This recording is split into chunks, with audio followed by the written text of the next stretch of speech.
Inasmuch as Irvin and Ethel have come freely without reservation before God and men for this holy matrimony and have given the blessings of their respective parents, we will now solemnize vested upon me by the Republic of the Philippines and through the Christian and Missionary Alliance Churches of the Philippines.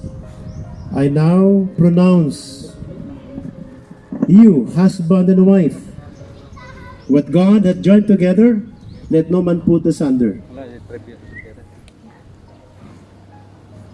Irvin J., you may now give your first legal kiss to your wife, Ethel. Sige, sige. Okay, wife.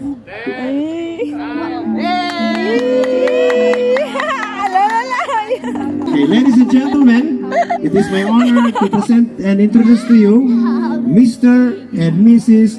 Irvin J. Daya. Let us all give them a round of applause. Congratulations and God bless you.